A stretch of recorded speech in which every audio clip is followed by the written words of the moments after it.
Du Front pour le respect de la Constitution est à l'extérieur pour dénoncer les complots contre la nation. C'est-à-dire, nous sommes venus à ces pourparlers dans le sens de trouver une voie de sortie par rapport à la crise qui a été artificiellement créée par le simple fait que le président Kabila ne veut pas partir à la fin de son deuxième et dernier mandat. En venant ici, nous venons de nous rendre compte qu'il y a déjà des accords qui étaient boutiqués depuis longtemps entre la majorité ainsi que le rassemblement. Donc nous ne voulons pas servir d'accompagnateur à un accord où nous ne connaissons ni les tenants ni les aboutissants. Nous les dénoncions toujours que les politiciens congolais ont l'habitude de s'asseoir à un dialogue tout simplement pour partager le pouvoir. C'est ce que nous venons de vivre ici. Et c'est leur libre droit.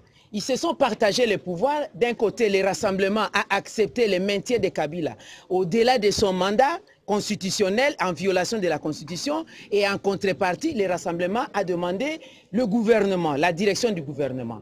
Comme c'est leur volonté, nous avons dit nous allons sauver la République. Nous avons mis en place les propositions d'un Conseil national de suivi de l'accord. Le Front s'est dit, étant une structure au milieu du village, dans le sens de rappeler aux uns qu'on ne peut pas se maintenir au pouvoir en violation de la Constitution qui est le pacte républicain.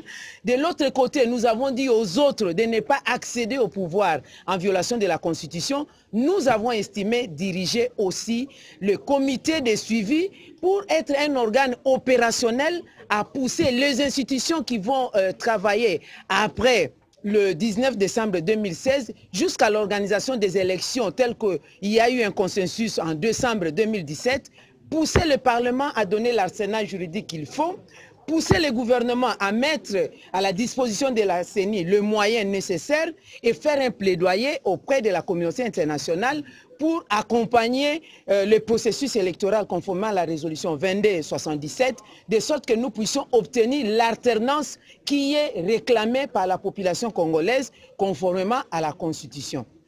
Nous avons constaté que tel n'est pas le cas et l'accord maintenant est en bilatéral et nous ne pouvons pas assumer ce genre de choses complot ourdi contre la République. C'est pourquoi, en tant que Front pour le respect de la Constitution, notre dénomination, c'est le contenu, c'est notre mission, c'est la protection de la République. Nous nous sommes retirés de ces accords-là. Si l'on vous avait concédé la gestion ou l'autorité du comité de suivi, vous auriez accepté de signer cet accord? Si on nous avait concédé cela et concédé le respect de la Constitution, nous serions en train de nous engager en estimant que le comité de suivi, c'est la police politique pour essayer de mettre tout le monde sur le même pied d'égalité et surtout de rappeler à tous et à chacun de respecter les aspirations de la population en termes d'alternance. Mais nous avons remarqué que nous risquons même de faire sauter ces petits consensus qu'on a obtenus d'organiser l'élection présidentielle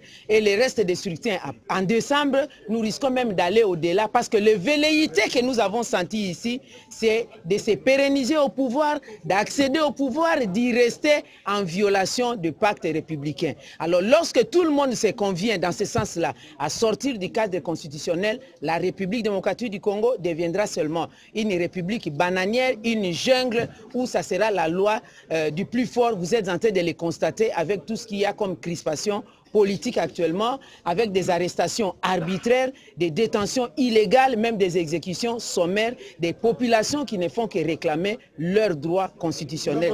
Qu'est-ce que les MLC prévoient pour le Front? Qu'est-ce que le Front prévoit pour que les deux partis reviennent à la raison? Pour que les deux partis reviennent à la raison, le Front pour le respect de la Constitution prévoit que ces dialogues ici soient ici sincères, que ça ne soit pas un accord bilatéral, mais qu'on tienne compte de toutes les parties, notamment le Front pour le respect de la Constitution ainsi que la société civile. Donc vous quittez le dialogue parce que n'ayant pas retrouvé un poste? Ce n'est pas un problème de poste, c'est le respect de la Constitution, c'est les principes. On a dit clairement que nous ne sommes pas concernés par la gestion du gouvernement.